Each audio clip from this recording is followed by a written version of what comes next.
Is the NCAA ever get anything right? And do they even know what they're doing? Do we have a 2023 playoff level defense? And can we figure out a way to look if the Pac-12 could actually help us out this year in out of conference games? All this and more next.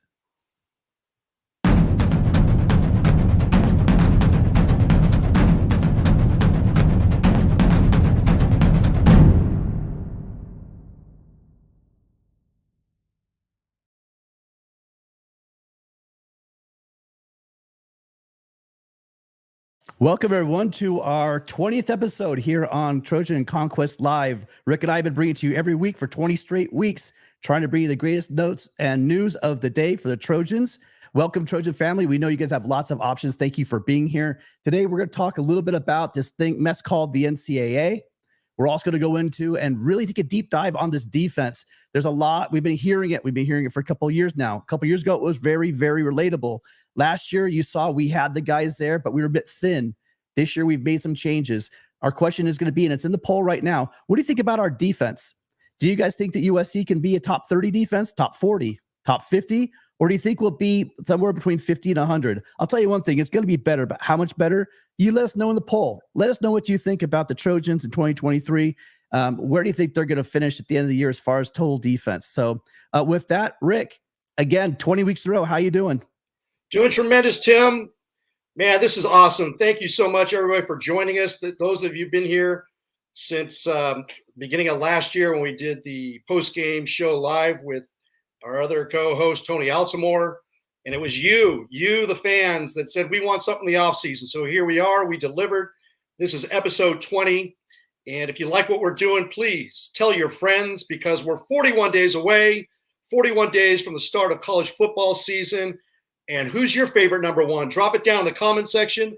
Mine is a 2003 signee. His name was Thomas Hitman Williams, linebacker from Vacaville, California. He was a Bulldog. Love Thomas Williams, number 41. And let me tell you right now, the reason why you need to go ahead and subscribe, because our content is off the hook.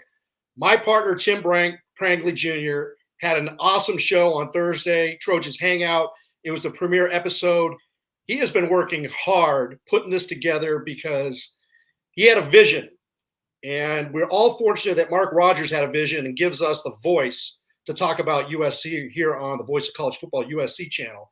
And Tim Prangley Jr., if you haven't seen that show, off the hook, he had some of the best independent USC YouTube creators such as USCJ, G Greens, and he had Arrogant Nation on Twitter, Fight on Rusty. If you're not following him, then you're not getting USC at all. So as far as Arrogant Nation, Fight on Rusty, we had him on the show briefly back, I think it was May 21st. Unfortunately, that was 2 days after Mike Bone was let go. Again, we meet on a Thursday, Tim, and we do all of our work, our prep show work, and then there's the Friday news dump. Same thing happened this week with Tennessee, and we'll get into that later with their sanctions. But let me tell you, Arrogant Nation is great. He's on top of everything on Twitter, and I'm really pumped up. He's got me jacked up. G Greens is amazing. The videos he does, he likes to. He also likes to pull the chain on Oklahoma. Come on, he reels them in. He's just trolling them, and his videos, his concept, cutting edge. And then what can I say about USCJ? USCJ is on top of stuff. He's got a lot of relationships with players and their families. He breaks news. In fact, he broke because it came part of this Tennessee story. They went ahead and they have to vacate 11 games from 2019 and 2020. And then there's that was the news that came out that supplemented what came out on Friday. But he had a show, he was on it, and he was breaking it. So again, follow those guys. We've got some great content coming for you in August. We'll be releasing information once we get confirmation. But we want to hit 4,000 subscribers by the end of the month. I think we need about 340. Help us grow this channel. And right now on Mark Rogers' other channels, Florida State and Nebraska are right around that 4,000 level. So help us pass Florida State Seminoles and the Nebraska Cornhusker channel. Tim? Yeah, a couple of things we need to get through. So one, I'm gonna try. I have been sipping tea all day. Voice is gone. I've done a number of call-in shows, and then like Rick just said, I was actually had the pleasure of having all three of those guys. Just absolute. I look up to all their channels, and I love following Rusty on his Twitter. I'm gonna try to get through the show, but my voice goes. It's gonna be Rick. You go 100%. I'll try to work stuff behind the scenes. But I do, before we go any farther, I want to thank. We have DCobb87 became a YouTube member. I love that name. Sounds like a middle linebacker that we have on the team. Get it? D as in defense, Cobb. Love it. And matches. But again, you guys, Mark Rogers here at the Voice College Football has given us this platform. Any membership does help us. Really appreciate anything you do as far as that's concerned. DCobb87, thank you so much for becoming a member. We really appreciate you. Again, we all know there's a lot of choices out there. Rick and I just named 3 great providers out there. We're glad you can join us tonight. So tonight we do want to kick it off with just a little bit of news and notes. Really cool thing happened with the ESPY Awards. There's this guy. Some of you guys might recognize him. He plays quarterback here at the University of Southern California. He was honored at the ESPYs. I'm trying to find the picture with an ESPY award for Male College Player of the Year. Just adding to that total, it's kind of like he's doing his summer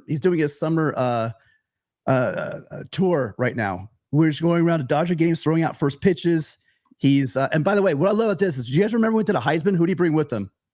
He brought his boys. He brought his offensive line with him. Guess what he did when he went to Dodger Stadium? He did that exact same thing. They were all out there on the field. It was beautiful to see. And it's just good to see that this guy because we love him. This guy is what really helped us last year through a very difficult time. We saw what happened when we didn't have him. I know we have capable backups at quarterback, but it's good to see that Caleb Williams is getting the honors and respect that he deserves. Rick, anything to add?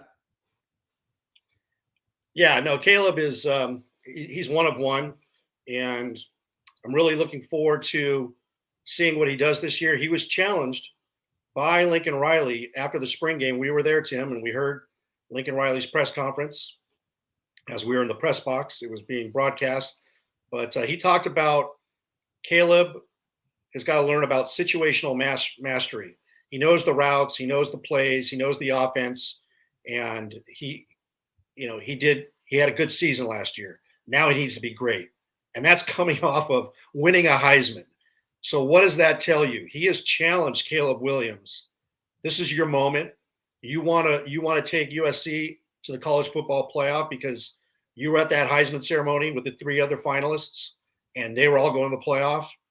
You be great and you go create your destiny, because everybody knows he's going to be the number 1 player selected in the NFL draft. But I think that was subliminal to him. Like, look, we need you to be even better if we're going to make the college football. And he's kind of set some goals. You heard about him. He wants to throw 60 touchdown passes, which I thought was kind of a moonshot goal. But you know what? Who am I to doubt him? Good luck, son. Yeah, I'm again. It's going to be a great season. It is very difficult to win 2 Heismans. Archie Griffin from Ohio State's the only one ever to win 2 in a row. A question if that maybe you could have had someone else, maybe, I don't know, possibly a Trojan to win that award that year. But this year, I do think coming into his 3rd year, there's growth. There's going to be growth. Remember, he didn't start his freshman year. He got in there in some games and he came in and did a great job with USC. But this 3rd year with Lincoln Riley actually talked about the fact that it's kind of going to be interesting to actually have one of his Heisman Trophy quarterbacks come back and play with him for an additional year. And again, everything's matching up with these offensive linemen they have, with the receivers and the running backs coming in. This could be powerful offense, but this is not the episode for offense. We're not covering offense today. Really, what we told you about is the defense. We really want to cover this defense. I think that unfortunately in this country, a lot of the news gets popped around and all they want to do is stick on the same talking points. Oh, USC's defense was terrible. I saw Mike there, Michigan fan crowd, talking about worst option for a bottom 30. Yeah, haha, very funny. You're the kind of guy that I can't wait to see this defense. We start talking in maybe say October, when we start getting to the meat of that defense, meat of our schedule, and you're seeing the hits and the popping and the contact that these guys have going on. I'm really amazed that Actually, I do know the fact that the national media knows exactly what's going on at USC. For some reason, they're whistling past the graveyard, pretending like, oh, well, there's no way a team can get better. Looking at the people that are brought in, all we ever hear about is SEC defenses. Well, USC didn't just go to the SEC. We'll get to that in a minute. But they also went into the Big 12. And a big part that really got me excited, I don't know if anyone here follows me on Twitter, but in the Twitter, I really made the point to talk about this. I saw a video. I was cruising through and I saw a video about Mason Cobb. And if you guys want to talk about defenses, so Mike, they're a Michigan fan. Watch a little bit of this video. Last year, we had some great play at the linebacker position, but there was definitely a need for a guy that was going to take over and take charge of that linebacker position. I do believe that Mason Cobb's going to be that guy. He's physical. He's fast. He's smart. He knows where to be. And if you want to talk about physical, you want to talk about getting ready to go into the Big Ten and actually match up with people. This is the kind of effort. This is the kind of attitude that Lincoln Riley and Alex Grinch has brought to the USC program.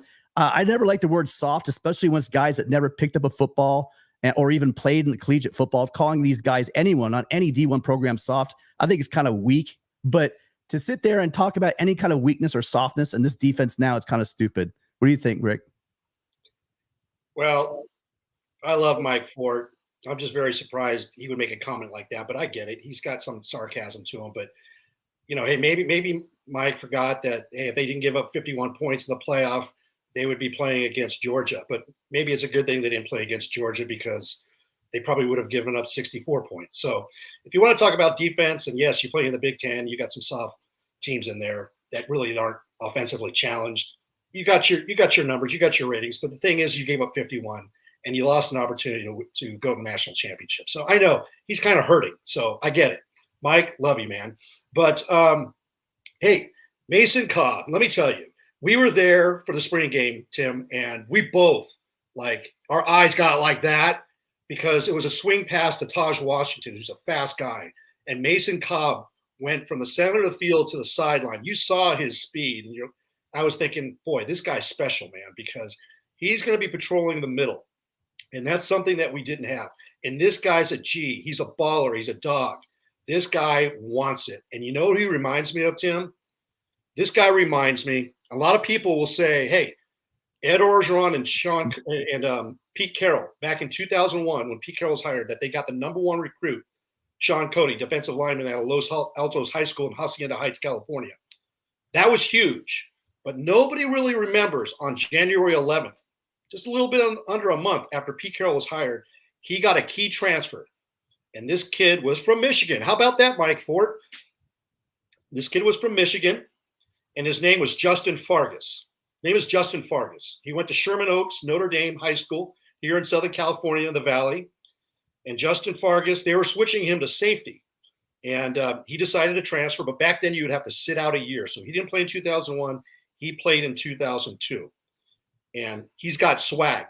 That kid was a stud. He's Huggy Bear's son. If you don't know about Starsky and Hutch, look at YouTube. Huggy Bear.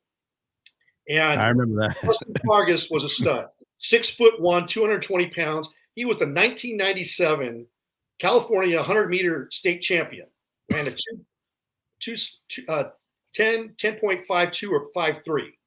The 9 guys in that race, guy who finished third from Long Beach Poly, Darryl Rideau, he was a Trojan.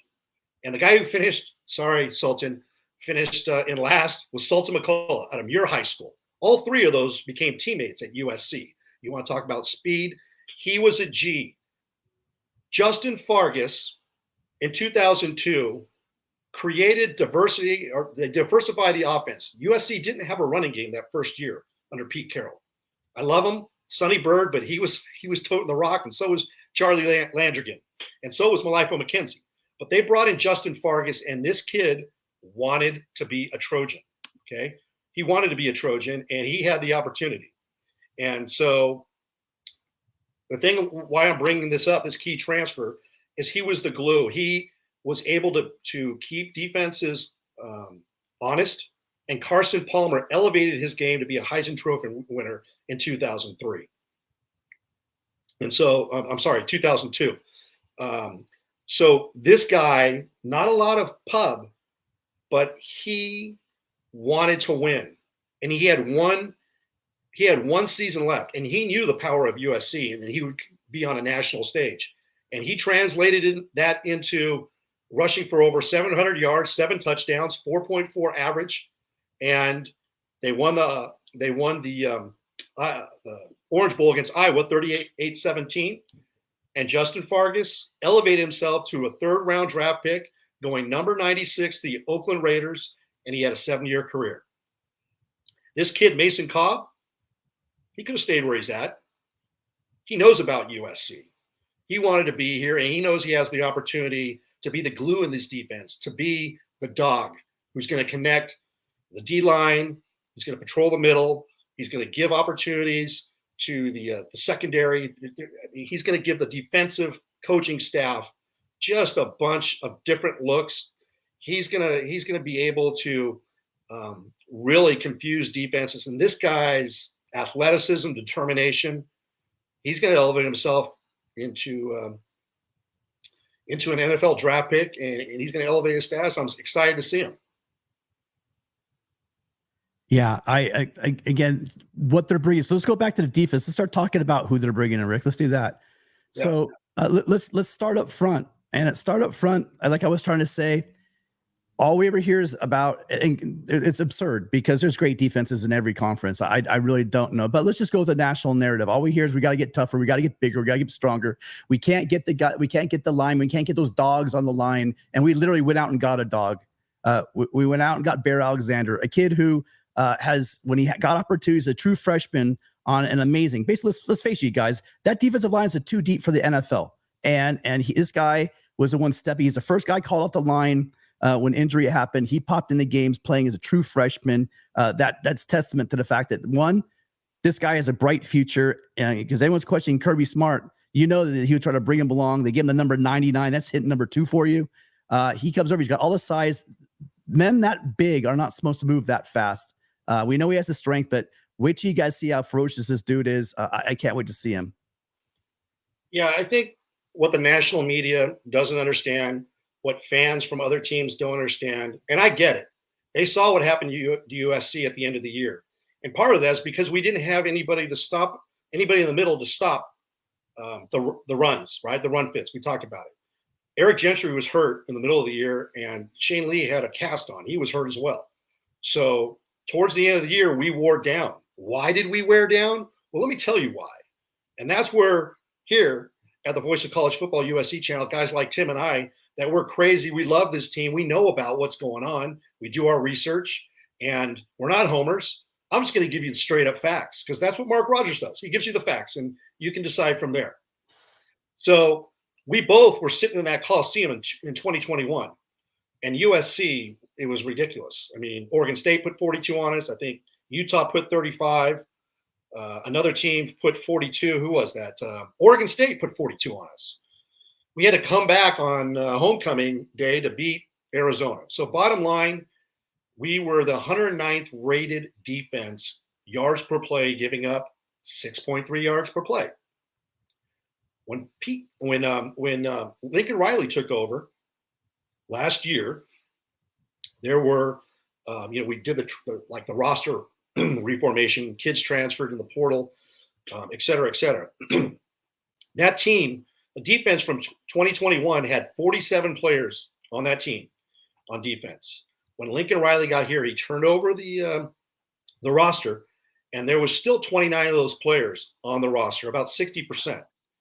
Now, if you remember, Trojans that are out there that follow the program, there was a very small recruiting class. There was 9 players, basically, that signed with USC on early signing day and in February of 2022 when Lincoln Riley was hired several weeks after he was hired in November. Okay. There was actually 8 because Bertrands, the punter from Australia, never showed up. We don't know what happened to him, but there was 8 players. And of those 8 players, 5 were on the defense. Okay. 2 of them were injured, Damani Jackson and Zion Branch. Now, Damani played a little bit last year. And then there was like 3 developmental players, Fabian Ross, the cornerback out of Bishop Gorman. And then you had Devin Tompkins. He was a basketball player that needed to put on weight, and he's put on 40 pounds. He's going to be on the defensive line. And then you had Garrison Madden. He was about 210, long, athletic linebacker out of Georgia. Those guys weren't going to play. Okay. So then you had the transfer portal, and you had 12 players come from the transfer portal, and 8 of those actually had some playing time. 4 of them were injured, including Romello Height, and who else was injured? Oh, Eric Gentry was injured for a period of time. But there was guys. Shane Lee's wrist or his hand was he was in a cast for a lot of the year. Yeah, and like Tabarachi out of Utah, the transfer, he was a linebacker, but he didn't play because he was coming off of injury. Yeah. And so really there was 8 guys that played. So if you take a look at that 8 along with the 29 that I had talked about, you had roughly, what is that? 37 players, all right, on the defense. And over time, with those key injuries that happened, we just didn't have the depth. And the last year, the season was backloaded. I'm not making excuses. I'm just telling you what's going on, all right? And this came off of COVID. We're out here in the Pac-12. USC only played 5 games. And in that year, you had a new coaching staff, Tim, if you remember. You had the defensive coordinator was Todd Orlando, and they were going through changing the defense via Zoom. Players were working out and getting nutrition at home with Zoom workouts.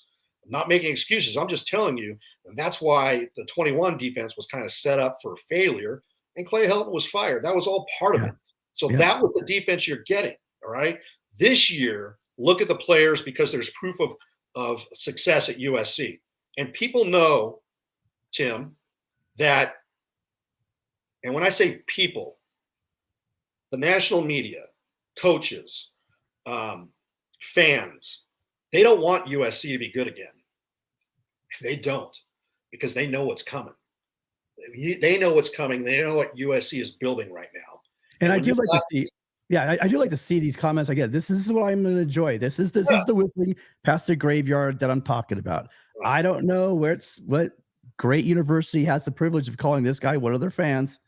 But the idea that these guys are sitting there trying to pretend like what's about to happen isn't going to happen. And I'm not going to go too far because it really is a proof of concept. But what I do know is so far what these guys, the coaching staff, has done is they do have a plan. And from the top down, from President Folt all the way down to the trainers, this team knows exactly what they want to do on the field. I think the main issue I've been talking about is a lot of you guys just don't understand what depth really is and what it brings to a program. It's not necessarily having, a great guy to back up if someone gets hurt. The idea is football is a violent sport. It's a game of attrition. Once you get into August, late August, into November, if you guys aren't injured, they're playing injured. There's a number of people. And the problem is when you don't have the depth, you can't get those guys breaks. So they have way more, they're doing warmer reps out there on defense. They're playing a lot longer than they need to. And then they get nicked up. And those things, they just accumulate. And you never get right. You never get healthy. You keep playing because there's no depth behind you.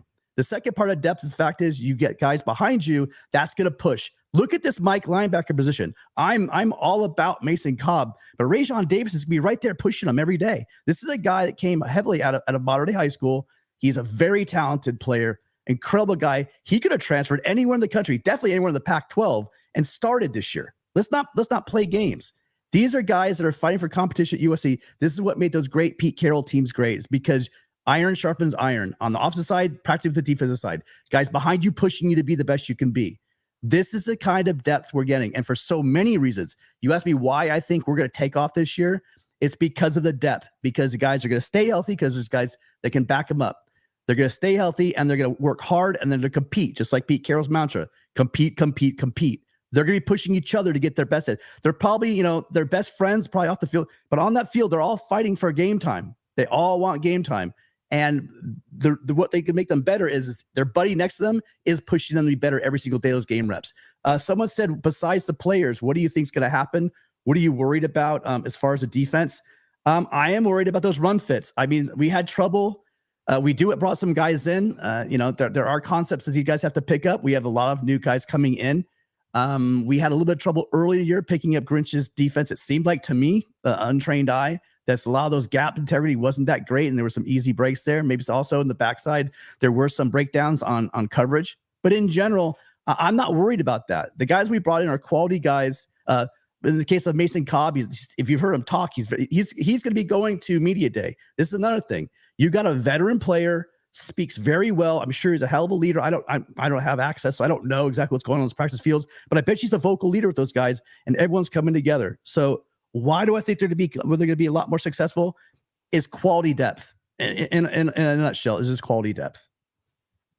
Definitely. I mean, you take a look at the quality of player that USC got in the transfer portal last year on the defensive side, and compared to this year, it's just an upgrade. And that tells you that USC is building.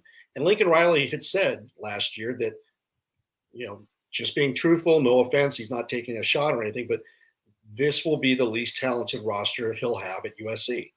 And 6 months later, it's true. It's true. You look at the players that we've got that are coming in. And like you said, Tim, it's going to provide depth. And USC, Lincoln also hired 3 defensive analysts, including Greg Brown. And so I'm sure that they're going to be, I don't know this for a fact, but they're going to be scouting other teams, looking at what they do. And there's going to be a lot of preparation, a lot of collaboration with game planning on how they're going to beat these teams. And the thing about having the depth is they're going to have the flexibility of looking at different players, rotating them in, looking at combinations, and they're going to give the teams that we're playing against this year a lot of things to look at. And one thing I really want to look at, Tim, is the first 6 games obviously are a lot more manageable than the backloaded other 6 games. I don't want to see the starters on defense playing heavy minutes because, like you said, it's a game of attrition, and we want to save them up for the back part of the schedule. And so I want to see about Lincoln Riley. He kind of challenged Caleb Williams. I want to challenge Lincoln Riley. I want to see how he is with situational mastery with his coaching staff, with his attention to detail, game planning, and preserving these guys on the defensive side of the ball and the offensive side of the ball, for that matter, for this crucial second part of the season, because that is going to be where USC, everybody's going to be looking at that. And that's going to be the opportunity to win those games and get ready for the Pac-12 championship and possibly a run at the college football playoff.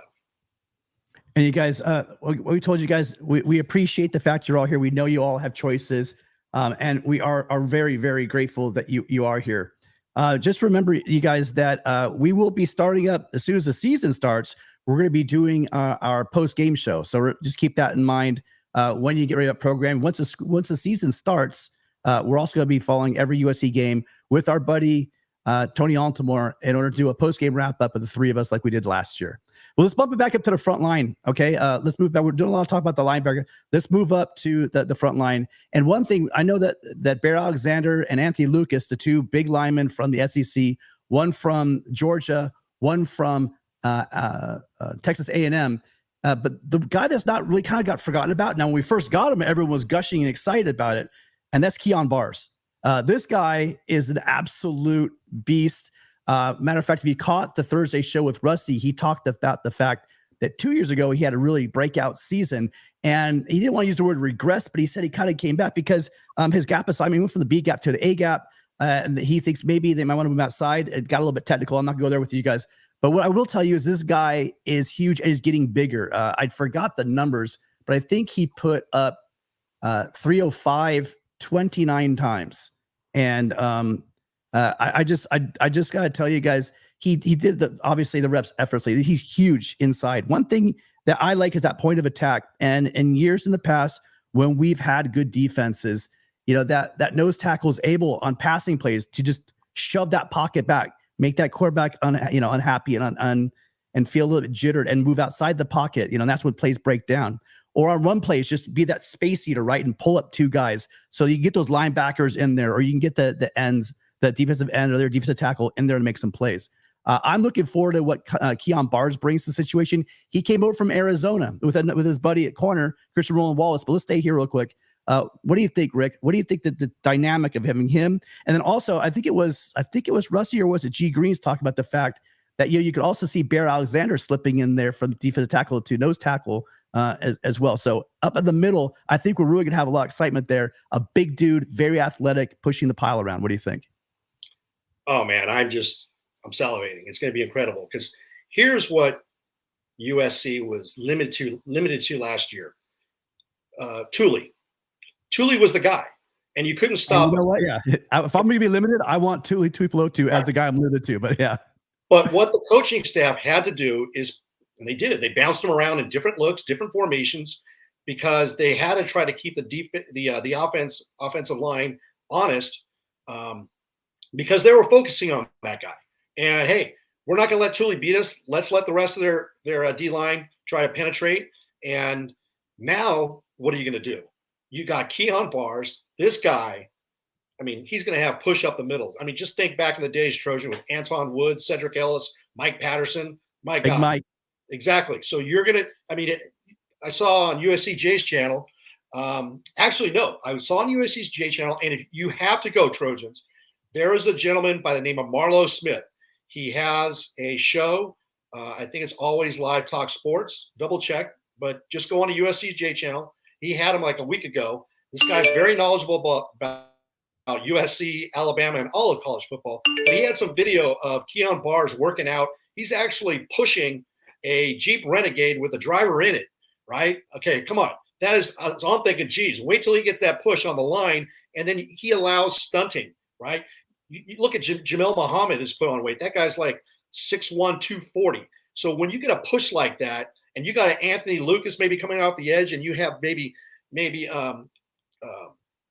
whatchamacallit, Sam Green or Jamel Muhammad coming up the middle, following him. There's so many different things that the defense can do. So when you have more than one guy that you're bouncing around the line, you're going to have opportunities to make the defense honest. I mean, the offense honest, blitz the quarterback, and get push and put them in third and long situations and get them off the field. That's what I'm looking forward to, Tim. Yeah, and then someone said I kind of missed. I went back to look for it just now, but and that's not only pieces they've added. We're not going to talk about the young guy yet. We're going to look about the guys that just came in. To focus on that right now.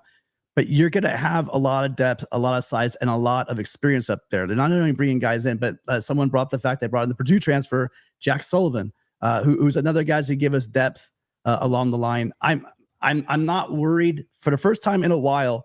It's again, we're looking at each one of these positions. When we tried to break down the other day on Thursday, who are our stars going to be? We got these log jam positions, right? Mike linebacker was one of them. Cornerback was another, nickel. Well, actually, the whole secondary was we're just trying to mix and match and figure where we put people. But this is the problem we want to have that they did not have last year. So again, when you tell me why is our defense going to be better, you tell anyone that tells you that it's a joke, it's trash defense, or what that guy was saying. We have quality, and not just quality depth, but we also brought in experience and leaders to this team. So I'm really excited where we're going to go with that. Now you move into the secondary, so might as well hop over there right now. We're really running short on time. Then you talk about guys you brought in, and I'll stick with my theme of SEC. So we brought in Bear Alexander from Georgia. We brought in Lucas from Texas A&M, and then we brought in Fegans from Alabama. So you're telling me, Rick, am I this right? We got one transfer from Alabama, one transfer from Georgia, and one transfer from Texas A&M, and all these guys would be playing in their careers at all these positions. They chose to come to USC. Yeah, and again, great job by Marlo Smith. He was saying this guy's a great player, Fegans.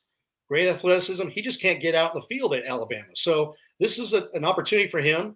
And why not go to USC? Because there's going to be opportunity to play, right? And you're playing with Caleb Williams and that offense, and USC being a fringe possible playoff team making a run this year. So, yeah, it makes sense. You're going to increase your brand. This is the age of NIL and transfer portal. Go make yourself your own business, man. That's what you are. And so he's out here. Yeah, we love it. And here's the other thing. You got Christian Roland Wallace in that secondary. He was a transfer from Arizona. You have Damani Jackson, who's coming off of injury. You got Zion Branch, another guy I want to go back on the defensive line. I kind of mentioned him. But there's a project, Devin Tompkins. I can't wait to see this kid. And people are going to be, Tim, they're going to be like, who's Devin Tompkins? Well, there's guys that you don't even know about that have developed, that are transferring, who are injured. They're going to add to this defense. So I think that now, hey, they got to go out and play the games. Injuries can always happen, but there is depth. It's not going to be like we are going to be hurting at linebacker like we did with Gentry and Shane Lee going down. Yeah, that's what I'm saying. So you brought that up. There's a lot of injuries, right? We talked about, I think, a couple of weeks ago. Romello Height was one of them. Yep. And so these guys will be coming back. The guys that would have been ready, and that would have been some depth. I mean, who? I wonder what would have been like last year if Domani Jackson was able, Romello Height was available and ready to go right away. Zion Branch was ready to put some depth at the safety position. So, but they're here now. It's literally, it's a great position to be in. We're going from already talented but thin team from last year. We put in pieces from all around the country, from pretty much every, all the Power 5 conferences have come and are now somewhere either in our secondary or on our linebacking core or our front line. Another example, too, of the improvement in the defensive roster quality. Here's a perfect example. Latrell McCutcheon and Earl Barquette Jr. They were transfers in the first transfer portal year with Lincoln Riley. They've transferred out. So, they're looking for other opportunities. McCutcheon went to the University of Houston. So he was one of the players that came from Oklahoma. He realizes now that I'm not going to be able to get on the field, or at least he made that decision that. Or maybe he's not getting the field as much as he wants. I mean, maybe he would have gotten the field, but maybe he's looking for more playing time. Yeah. Right. So that's another example. But you're either going to choose to believe it or you're not. And it's okay to hate on USC's defense. Why not? I mean, look what we did in the Cotton Bowl with Tulane. Hey, I get it, right? I can't control that, but I just know what the team's doing. I know what they're doing. I know who we have. And go ahead and take your shots now, because we'll take our shots later. Yeah, and the thing is, speaking of taking shots, I've heard, you guys got to be really careful, because these guys all signed with USC. Rather, if they stay or if they transfer out, if they come, they graduate here, if they don't graduate here, all these guys were Trojans, and they busted their butts over there on Howard Jones Field. Blood, sweat, and tears, wanted to play for these Trojans so badly. And so, I mean, I'm the person that want to believe that, I'm going to support them no matter where they go. And I really hope you guys follow that same kind of path. And listen, by the way, you guys, if you guys are enjoying the show, if you're getting information, you could square up with your Mike Forts of the world. Your friends are in Michigan saying that we're going to suck. This is a great opportunity to thank us and let us know, hey, this is the kind of content I'm looking for. So if you give us a like and you subscribe, that is the best way to let us know that what we are providing for you is what you want to see. So again, if you've had a nice laugh with us, or if you've enjoyed any of the information we've given you, just please take a minute to hit that subscribe button. It only takes you a second, but it really, really is appreciated. And we really, really thank you for doing it. Hey, so, Tim, 1 second, Tim, I mentioned about Justin Fargas earlier in the show, and he was a key recruit, and he actually didn't get to play until Pete Carroll's second year. And I see parallels between Pete Carroll's coaching tenure and Lincoln Riley's. And I want to read you this quote that Pete said, because I think it basically resonates to what's happening right now and why players want to come to USC. And so this is what Pete had to say about Justin Fargas. Justin always had a dream of playing at USC, but it didn't happen the first time around, said Pete Carroll. I'm glad we're able to help him realize his dream. He's an exceptional tailback with the speed, instincts, and toughness needed to succeed. His coming to USC sends a strong message to those players who've had similar dreams of becoming Trojans. We'll work hard to make that happen for them too. And guess what? They followed. And one of the key players that I just mentioned, 41 days till USC, that was Thomas Williams out of Vacaville High School. He was in the class of 2003. He was in the 4th recruiting class of Pete Carroll, and that class finished rated number 3. So a lot of players were in that class. I mean, that was Reggie Bush. That was Lendell White. You all know what happened. So it's coming. And I know you guys don't want to. I know you don't want to see it. And we're going to the Big Ten, and we're going to bring it there too, because we've owned the Big Ten, and we're going to make ourselves at home. It's going to be fantastic. Yeah, and we have one entire recruiting class as well as the entire offseason also to add to that for you, the Big Ten. I'll tell you what, the reason why we want to talk about the defense is because they have added the pieces. They not just big. You can do a lot of things. Sometimes you get the big guys. Sometimes you get the fast guys. But when you really want to get the big, fast guys with experience and leadership, that's what they're doing as well. They're bringing guys of quality, character. I do actually believe that the that the culture they're setting at USC in that locker room is one that we're a team. We're here. We're not here for individual awards. We're here to win championships. You know, you hear when you talked about Caleb Williams at the beginning of the show, and he talked about he's sitting there with his Heisman Trophy, and you could see the hurt in his face. You could see the competition's face. He's all, you know, I got this thing, but you guys are all going to be playing for that playoff. And you could see the hunger in his face. I guarantee you that's echoed throughout the entire locker room. Trojans, it's always a great day to be a Trojan, but going into this season, you guys should be really excited. When someone pops off and tells you we don't have a defense, just say things like, you know, Traycon Fegans. You say things like Bear Alexander. You say things like Jack Sullivan. You say Mason Cobb. We're coming for you. Keep running your mouths, and let's talk again back in October. So let's move on. Okay, yeah. One last thing. I haven't even mentioned some of the guys are going to see playing time this season. I haven't mentioned the safety from Rancho Cucamonga, Christian Pierce. I haven't mentioned Tackett Curtis, the linebacker from Louisiana. I haven't mentioned Braylon Shelby from Texas. Didn't bring up, I kind of mentioned Sam Green, but Sam Green's a G. I can't wait to see him. Sam Green is just a bull. And he's got an attitude, and he's got nasty in him, and I love it. So those are some other players that are going to get playing time this year. Also look for Elijah Hughes out of the DMV area. And from San Diego, get a lot of great Trojans from San Diego, David Peavy. All right. And there's a local kid out of Colony High School in Ontario, Dejan Lafitte. So what I just named, Tim, 6-7 guys that nobody really knows about that are going to add depth to this team.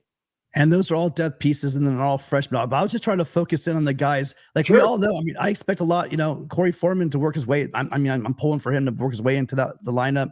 You know, we know about Jamil Muhammad. I mean, the bigger names. I just wanted to give some light to the guys. I mean, everyone knows who Mason Cobb is, but I want to give some light to the guys that, you know, we brought in that maybe people aren't looking at, maybe a little more of an unsung guys around there that are going to be on the team, that have experience, and have most likely going to step up in that, you know, that depth chart, maybe 1 or 2 position. But yeah, no, I fully agree with you. The guys that the number of the freshmen coming in are just absolutely insane. And what I really like is the last 2 offensive line recruiting classes that we've had. We have had just some of the biggest monsters that are going to be coming in, guys made with frames, even like Tobias Raymond. Every time I want to say something, I used to say before, like it wasn't that long ago either. Oklahoma fan who keeps telling me that Wiley can't develop these guys and the offensive line got weaker on it, you know, all this stuff I keep hearing. I'm looking at Tobias. I heard Tobias Raymond's over 300 pounds now, you know? So, I mean, these guys have the frames, the size, you know, that you have Henson there coaching him, one of the best offensive line coaches in the country. There's a lot of guys on both sides of the ball. They're going to show lots of surprise, but we just want to take, well, actually, Rick, we've taken almost the whole show to talk about, the defense. So I do think we need to move on, but yeah, we could talk for hours about this defense and why they're going to be better. But if you want to underscore one thing to everyone that does say it, you just let them know. You let them know that we are getting better. We have a lot more depth. So the depth is the biggest issue for us. And I think we lost Rick. So what I'm going to do is I guess we're just going to move on. Let's move into, I'm going to go and we don't have a lot of time left and I'm losing my voice. I'm going to skip forward to the games in the Pac-12 because last year we had some problems with the Pac-12. They didn't help us out. If anyone was paying attention early on in the season, there were some really early embarrassing losses in the Pac-12. That one, losing to Georgia, I mean, that's not that big of a deal, and I'm not really going to harp on that too much, the fact that they lost to Georgia. But what I am going to look at the fact is how badly they lost. And I also get, you know, Oregon losing that badly to Georgia. It had a lot to do with, you know, as again, you have new coaching staff coming in, you got new guys out there playing, got a new quarterback, new systems and everything. So that's going to happen. And I don't think that, as hard as for me to say this, I don't think that AA Eugene gets smoked that bad if they play that game in the middle of the season. But they caught them early and they were able to, you know, to do some damage. But what are the games we're trying to think about? What will be the games this year that are going to be able to shape the national perception of what's going to go on in the Pac-12? And so some of those games, you know, might be a bit shocking to you. I mean, I'm looking at these games just this way. If you notice, a lot of the games they're playing, with the exception of the Utah game, all of the tough games, I think, you know, our top 5, Rick and I sat down, we talked about, except for the Utah game where they have Florida this time instead of being in the swamp, they're going to have that game at home. The rest of these tough games, I think, will do a long way to shaping the national perception of the Pac-12. And here's why, by the way, that's important. At the end of the season, if it becomes a beauty contest, which college football often does, because there's no science to this thing, and there's still, as much as we want to call it a playoff, it's more of an invitational. And there's a committee at the end of the year that brings it all together. These vanity points for your conference, because they always love to crash on the Pac-12. What they did is they took that early loss by Utah when Rising threw that ball for some unknown reason right to a Gator at the goal line, which would have been the game-winning touchdown. He throws a bad pass. They lose that game. And then, like I talked about earlier, Oregon, a lot of the national media really hung their hats on the fact that Georgia got completely dismantled. Oregon got completely dismantled by Georgia.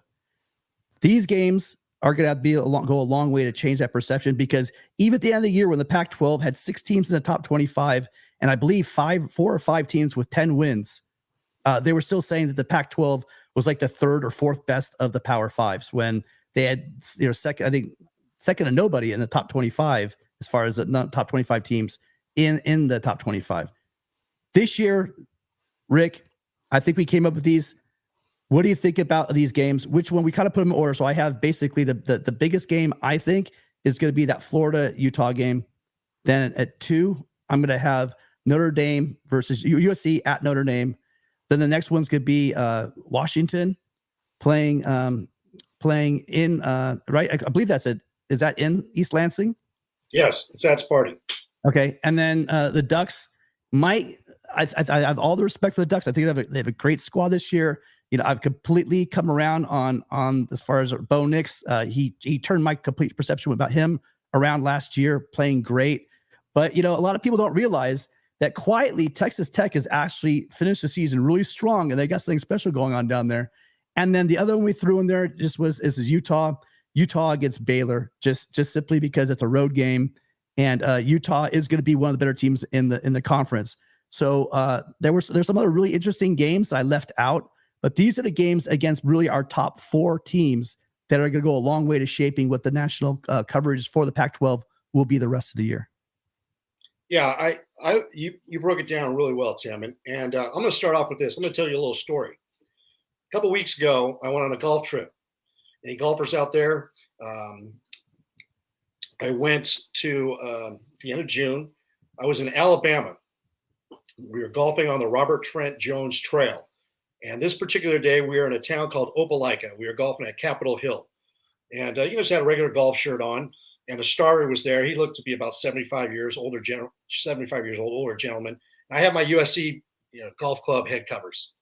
And the gentleman says to me, "Yo, Southern Cal, y'all have a very good team." I said, "Thank you, sir." He said, "You'd be even better if you found a defense." And we all kind of got chuckles. We had laughing. And I said, "Yes, sir. Kind of like that defense that was here in 2003 that played at Jordan Hare." And he laughed at me. He goes, "Oh, yeah, we remember that." And I said, "Hey, that was the last time I was here in Alabama, ironically, 20 years ago." And I said, "Let me have a question for you, sir." And he said, "What's that?" I said, "What do you think of the Oregon? What do you think of Oregon?" He said, "Who?" I said, "The Ducks." He said, "They ain't never won nothing." So he knows about USC. They know about USC in the South. They respect USC because USC would travel, play anybody, anywhere, anytime, anyhow. Yes, I know that was years ago, but it's about respect. And why I'm bringing that up is because the Pac-12 got a little respect of how you outlined it, Tim, the success last year, all the quarterbacks coming back, the high-powered offenses. And now, guess what? Oregon and Utah, you have a chance at redemption. Let's start off with Oregon. We know what happened against Georgia last year, but now you get to go down to Lubbock. Okay, that's a very winnable game. You have to go win that game if you want to get respect. Same thing with Utah. You got Florida. No more Anthony Richardson. They're coming into Rice-Eccles. You have to win that game. And then you got to go on the road against Baylor, a Big 12 team. Okay, and we all know all the shenanigans been going on with the Pac-12 and the Big 12 this past year with conference realignment. You cannot go in there and lose to Baylor, just like Utah can't lose to Baylor, just like Texas Tech cannot beat Oregon. You have your chance at redemption and to create a narrative. If you don't, well, guess what? Nobody's going to respect you, and there's going to be less love for the conference, and for a possible playoff team. So don't screw it up for USC. All right. Take care of your business. You want to be recognized. Now's your chance. It's all set up for you. Go And out a there. lot, Rick, and a lot of that's going to go into the fact that the question here is, will Utah have their quarterback for the Florida game? All announcements really have been that, yes, he's going to be back. But again, that's a hell of a quick turnaround. I'm not sure if they ever did come out and actually say it's an ACL. They always just says a lower leg injury, but I do think they actually came out and said it. I know that the medical staffs and the procedures now are awfully amazing, but you have to worry about a couple of things. He has had injuries in his past. Coming back from an injury, sometimes you don't really hurt your knee again, but because you haven't been up and moving around, you're kind of working yourself back in. Sometimes other injuries pop up. I think that if he's 100%, I do believe that Florida is going to figure out that, and a lot of the country doesn't realize that playing at Rice Eccles is one of the hardest places to play. Not because the must, which is their student section, is really loud, and the stadium is conducive to that noise, even though it's smaller. But the fact is, you're playing at altitude, and it takes a lot out of you. You watch that USC, guys. Remember the USC game last year? They came out, they're up 17-0, and they're playing well. But then in that fourth quarter, I mean, I don't know. I never played at that altitude, but I have to imagine that they were sucking some wind at that altitude later in the game. So I can't wait to see Florida up there trying to play them at Rice Eccles. Hey, Rushman, that's a great question. We don't know, but Pac-12 Media Days this Friday, and Cam Rising is scheduled to be one of the two players that'll be there. I'm sure that question will be asked of him. Kyle Whittingham, what's your recovery like? Do you plan on playing? And so we'll get more news. They're not going to give a straight answer no matter what, Rick. I mean, they're going to say, yeah, we'll be ready. Yeah. So, I mean, we won't hear it. We're not going to. You can make your own judgments. You're absolutely right, Tim. They're going to say everything but nothing. So, but then Mark's saying that we should go 4-1 at least in those games. Hey, man, listen, if we go 4-1 in those games, like I explained, 4 of those games are on the road. And, I do think that we had the better team in each one of those matchups. But, USC playing in South Bend, that's always you got to almost throw away records out the window in those games. So I don't know about the 4-1. You know what? I agree with Mark. We should go 4-1. There's always going to be a game that you don't expect to lose, but you do. That's just so Pac-12. But I expect USC to go into Notre Dame and win. I expect Washington to go into a downtrodden Michigan State. They don't even have their quarterback anymore. Peyton Thorne transferred to Auburn, and they were already in shambles. I mean, Washington should go take care of business there. Utah should beat Florida at home. I think one of the two games is playing on the road. I mean, Utah's got to go back-to-back to Baylor. That could be a hornet's nest. And then you got Oregon going down to Texas Tech. Love to go 5-0, but I just don't see that happening. Somebody's going to lose that shouldn't lose. But I agree with Mark. 4-1 should be the standard of those 5 games. Yeah. Well, those should all be great and interesting games. I do hope that we go 4-1. That will go, again, that's the narrative you want. You don't want there to be any kind of question marks and the national pundits say, pointing to games that, Oregon lost in Lubbock, or let's say that Washington went out and lost in East Lansing. These are the games that we have to win in order, if the Pac-12 is be able to hold their head high and say that, our champion absolutely deserves to get in over another one loss, let's say one loss, Big 12, or however it works out. Or maybe let's say that you have a situation in our Michigan, Ohio State situation again at the end of the year in the Big 10. But I don't want there any question about, them saying, well, we deserve to have 2 teams in. That Pac-12 sucks. Look, they lost to Michigan State. That's why these games are important, folks. Yes. We know how the game is played. Right. So, okay. So I think that might be time to wrap it up. We are at that hour mark. I don't know if anybody did want to call. I'm just going to take it really quick. If you want to get in, you better come really fast, because I'm going to copy this into the chat. If you'd like to join us, you know how to do this. You click on the link. You don't need to have your camera on. You can simply just flip your camera on really quickly, and we could chat.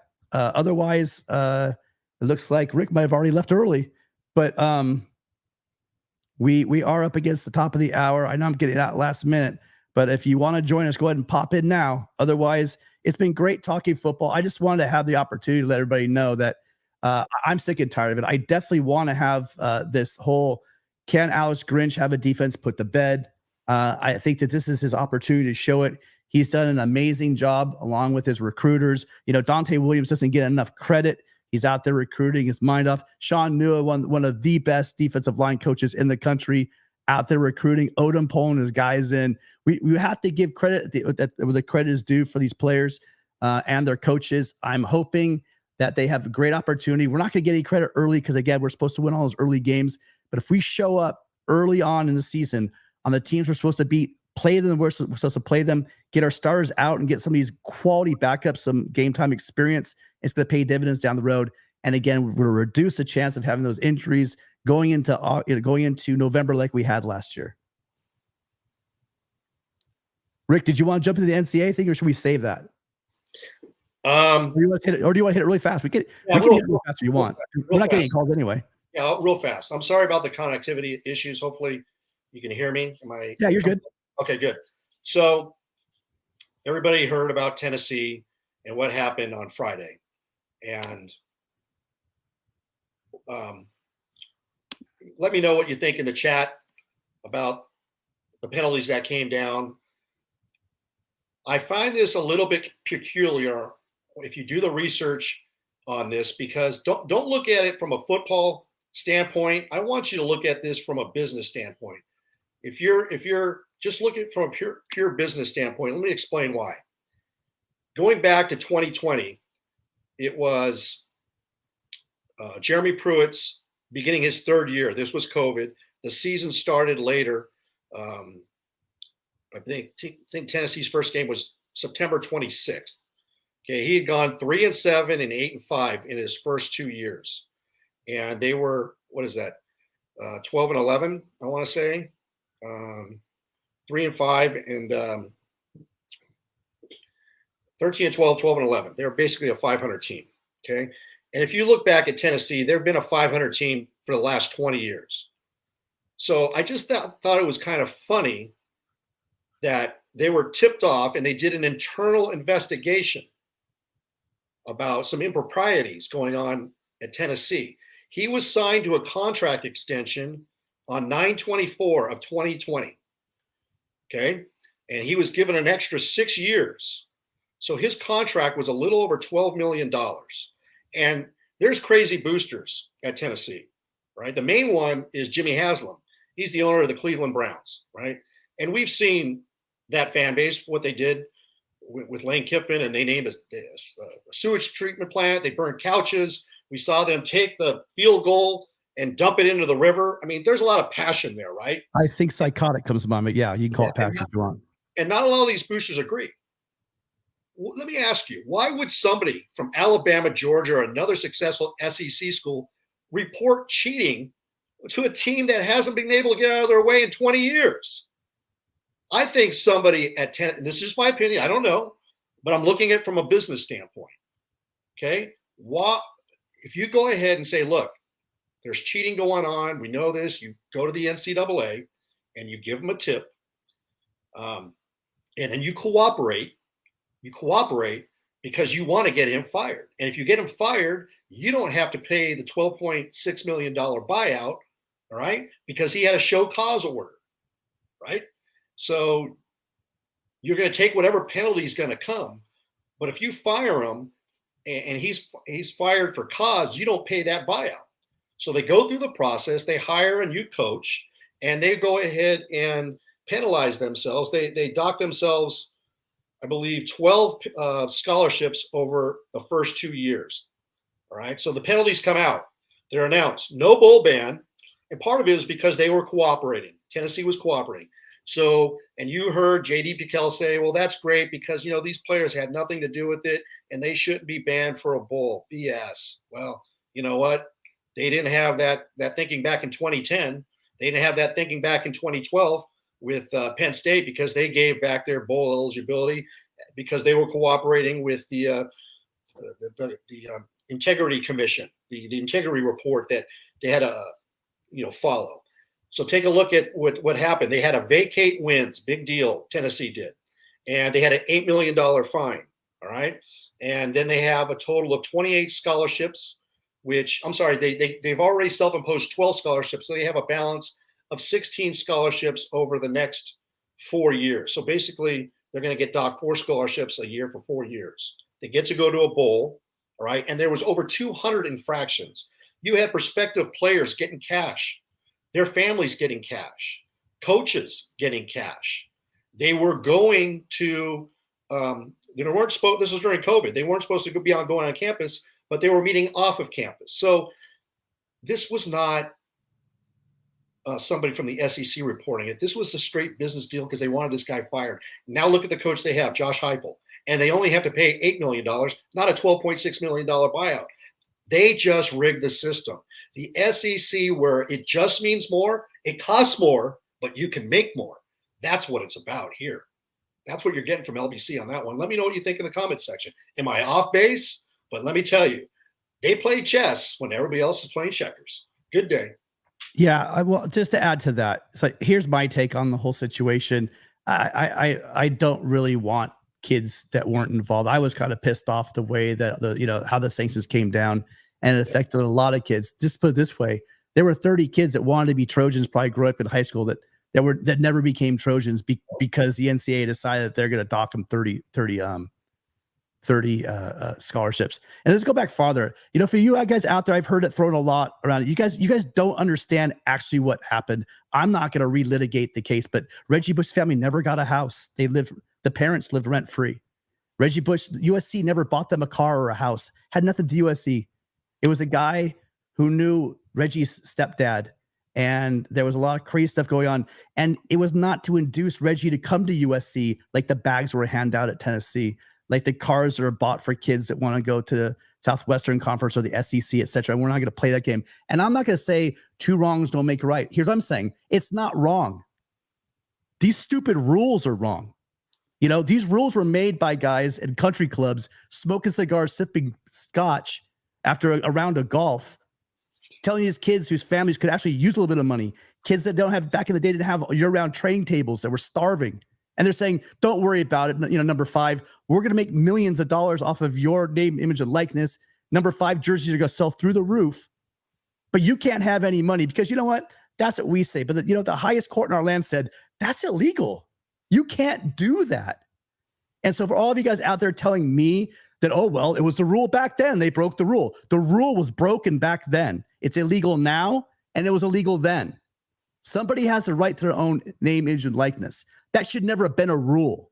So for you guys hiding behind it was a rule, and we followed the rules, and you guys broke the rule, I got another thing to drop on you. Your school, you had boosters who were paying your players too. Anyone that's dumb enough to think, and by the way, I'm one of those guys way back then, USC would never, blah, blah. I've now been told firsthand. So I understand that it happens at every school. Is it right? I'm going to say, yes, it is right.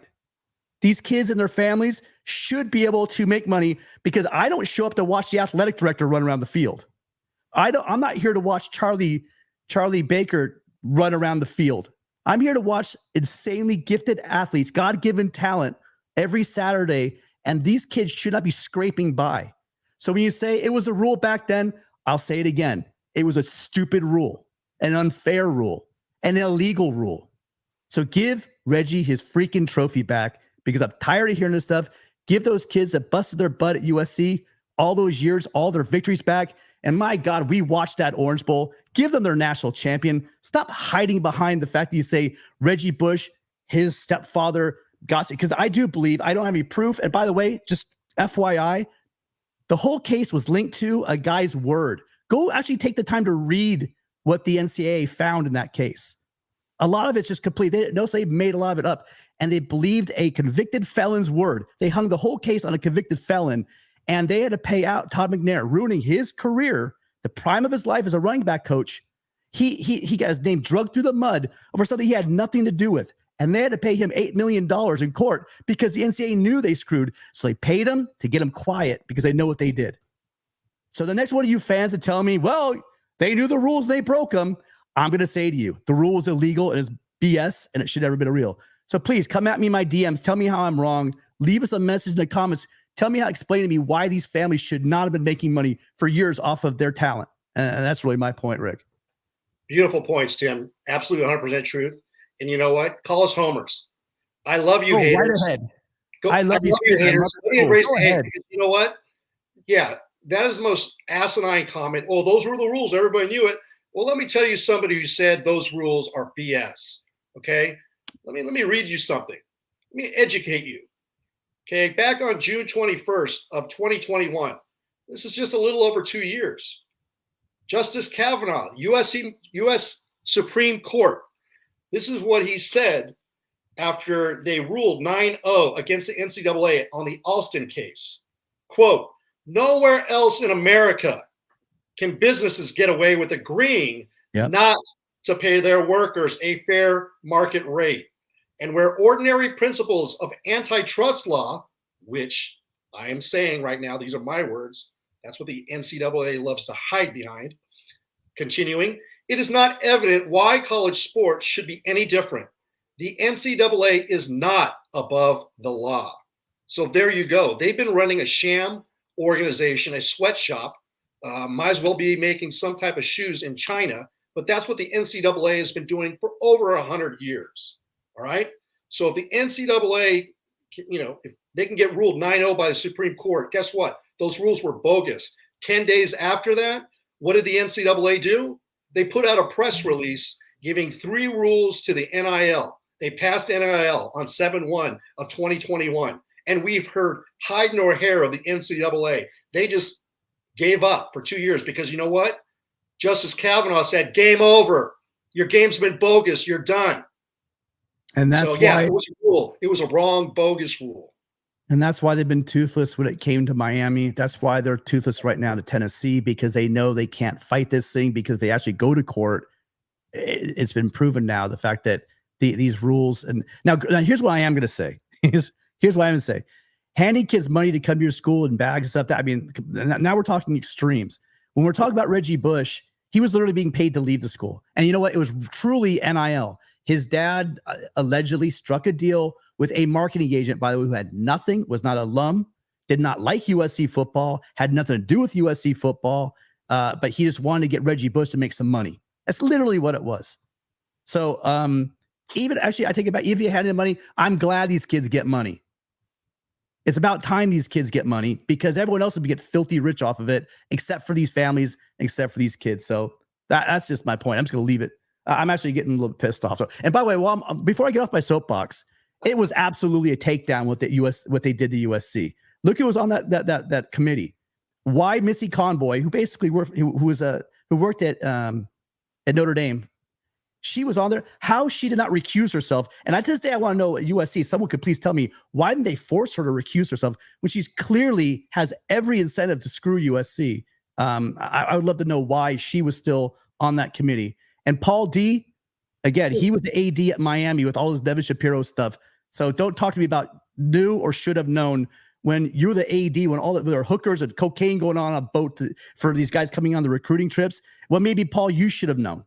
So I'm just a bit tired of all of the holier than thou stuff thrown from this university or that university, pretend like their schools haven't been rightfully helping out these student athletes and their families for years. And the fact that the NCAA is trying to capriciously take away national championships, kids' trophies that they earn on the field. That money Reggie made didn't make them faster, stronger, or smarter. I'm just a bit tired of this game. And if you're a fan out there, shame on you. If you keep talking about the fact Reggie Bush was dirty, USC was dirty, my school's clean, everything's fine, etc. I heard it the other day, and I'm just tired of it. So you guys figure out the difference between the law and some rules some guys did to make some money for themselves and keep these kids down.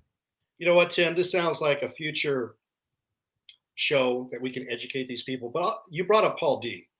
And 29 years ago, there was a famous case, and maybe some of you younger college football fans don't know, but Paul D is a lightning rod for the University of Southern California alumni and Trojans, okay? This is 1994. Let me tell you, they perpetuated a federal crime, okay? A federal crime. So this was called the Pell Grant scandal, and this is what this university did. Former academic advisor Tony Russell pleaded guilty to helping 57 players.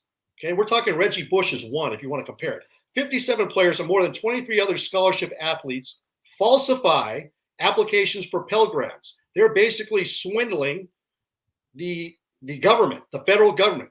From 1989 to 1992, Russell had helped players receive more than $220,000 of fraudulent grants, which federal officials later called perhaps the largest centralized fraud ever committed against the federal Pell Grant program. As a result of the scandal, Alexander Wolf wrote a Sports Illustrated cover story suggesting Miami should temporarily shutter its football program and AD Paul D should be fired. Okay, it never happened. And guess who was the head of committee infractions in the USC investigation some 15 years later, as Miami was still trying to come back? So that's all I can tell you, right? Yeah, I mean, crime. It's a federal crime, and your program should be shut down. And the AD was Paul D. Game over.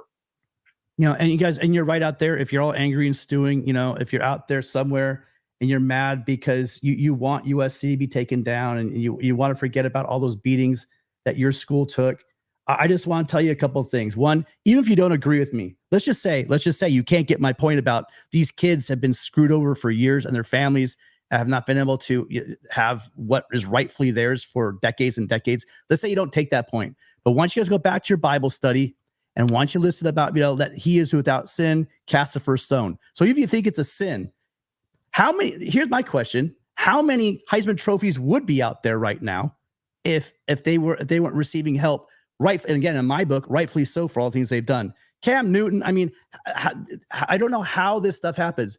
The capriciousness of how they take away some people's trophies and not other people's, how they take away victories from some teams, but they don't vacate for others. The idea that is, this NCAA can decide, well, they turned themselves in. Did they? Or did they realize if they didn't say something that the press was get a hold of it or some whistleblower was going to make it public and they go, oh, we did something. And then the last minute they get help with it. And then you expect USC, who didn't do anything, to self-report something they didn't do. Because even if you want to say what Reggie and his family did is wrong, which we could argue, fine, USC didn't. And they did not know. And they basically made the case up and they paid out the guy, by the way, who was their one and only evidence witness, a guy that just got, if you listen to Reggie Bush, a guy that just got out of jail for a heinous crime, and they hung the whole case on his testimony. So again, even if you don't agree with me, and I don't know why you wouldn't agree with these kids do deserve to get paid, because the Supreme Court of the United States does, there it is there. Please feel free. DMs are always open. Leave Rick and I a DM. Go ahead, leave us a comment in the comment section below if you don't think that Reggie deserves to have his trophy back. I'd love to argue with you because I think you're crazy. And notice, I'm not even going to bring up Penn State. I'm not even going to bring up the second Miami scandal that involved Nevin Shapiro. I'm not going to bring that up. But we can do that at another time. So, hey, man, love it. Yeah. So we're getting back, and people are worried, and they're hanging their hat on you cheated. Yeah, go ahead, man. But you just don't know the facts. That's all. And it's fine. All right. I saw you back there, John. Thank you for taking this. Wow. Hey, man, this is something that's bothered me for a long time. And again, I'm not going to say where I heard it. Big Ten show, the talk about USC and stuff like that. But you guys did a fair job of it. But a lot of people get it really wrong. And the thing that really bothers me the most is they try to say that it was a rule back then. Literally, we just heard the rule is against the law. So a rule against the law now is a rule that was against the law then. Get rid of the stupid rule. Give all the people back their awards. Give them back their game. I'm all for the give Reggie back his Heisman train. He was one of the most productive and talented players in the history of football, and I see no reason why you shouldn't have it, especially with NIL now a thing. So I'm with you. Anyway, I don't want to take up too much time. I just wanted to say, great show. I always tell everybody, go to the USC shows, go to the Trojan Conquest, go to the USC show that Mark does on Monday nights too with Matt Zemek. So tomorrow night we'll have the USC show with Matt Zemek, and then we'll also have the Big Ten show with Mark, and then I have a special guest at 8 p.m. Eastern on the Ocho, Lexi, Go Blue Lexi, who's going to be coming on for the first time. She does a betting show called Locked In with Lexi, and so we'll be talking over-unders. And we're going to mostly focus on the Big Ten West because there's been popular demand to not talk about Michigan and Ohio State so much. And so we're gonna spend most of our time on the West. Well, that is. By the way, I take it back, John. First off, John, I always see you're always retweeting stuff. Really appreciate your support of the show, and you do a great job. You guys, USC, we're only a little over a year away from being in the Big Ten. John does a great job over there here on Mark Rogers channels, doing a Big Ten show. You guys really go check it out because you want to know what we're getting ourselves into. A lot of you guys do know, but a lot of the fans are very passionate, really great community of fans. If you'd like to be a part of it, I think a great jumping off point would be check out what John's going on tomorrow. John, what time? 6 o'clock Eastern, 3 o'clock. Yep. Pacific, So right? Big Ten Live is 6 p.m. Eastern, 3 p.m. Pacific, and then at 8 p.m. Eastern, we call it the Ocho, and I'll be taking over from there with Go Blue Lexi. So we'll be doing the 8 p.m. Eastern couple hours. So check it out. Thank you. All right, we definitely will. Thank you so much. All right, guys. Oh, sorry. Sorry. You guys, thanks again for being here like you always are. You always have options. We love you being here, Trojans and fans of every fan base. Thanks for stopping by with us. Again, we know you have many options. There are great Trojan YouTubers out there, and you guys, you want to be with us, really means a lot. Just one more time, if I could hit you guys up. If you could, and if you haven't done already, if you'd like to see shows like this in the future, we are trying to get more and more shows out. We are trying to get 4,000 subs. We're really close. Please go ahead, hit that subscribe button, like, and hit the notification bell so you know when we go live. I'm actually flirting with the idea of having a Thursday call-in show. Oh, by the way, so we were talking about the show we did on Thursday. That was just kind of the test of waters kind of thing. There are some scheduling conflicts, so I don't think in the near future we're going to be repeating that. But look for us to get together back again really soon. They all want to do it. We had a great time doing it, but it's not going to be at this point a weekly show. Let's just see, who's available, what the schedule like going forward, and I will let you know as soon as possible, or reach out to any of them. They'll keep you updated as well. But thank you guys all so much for being here. Rick, as always, awesome. Any last words, Rick? Yeah, Tim, great joining you. Take care of your voice there. Thanks for tuning in, everybody. I'm going to be going on vacation for the next couple of weeks. I will be back on Sunday, August 6th. Look forward to seeing all of you. We'll be in fall camp, and we look forward to presenting some great content to you in August. Stay tuned. We have some surprises, and look forward to getting closer and closer to that first game against San Jose State at the Collie on August 26th. Tim? And D-Cobb, again, thank you so much for joining a membership, brand new member, you guys. Please feel free. You're going to be getting extra footage. I know Matt and Mark are putting out stuff during the season. We're going to be doing, we can't do them on here because of copyright infringement, but we are going to do some rewatch parties of previous games years ago, but also we might be doing some rewatches of the during seasonal games. We have a really great game. If you want to get to know us, hang out with us, watch the game live with us. These are the kind of things that members will be allowed to have, as well as, again, constant extra little short extras that Mark and Matt are doing on a weekly basis. But it's that time again. We've been through 20 episodes. I've told you, Charlie Baker, 20 weeks in a row, you got to give that man his damn trophy back. Eventually, you're going to look really stupid. I've been trying to help you for a long time. So for Rick, we'll see Rick in a couple of weeks. I'm going to try to rest up my voice. We'll see all of you guys later. Again, it's always a great day to be a Trojan. Everybody out there, fight on.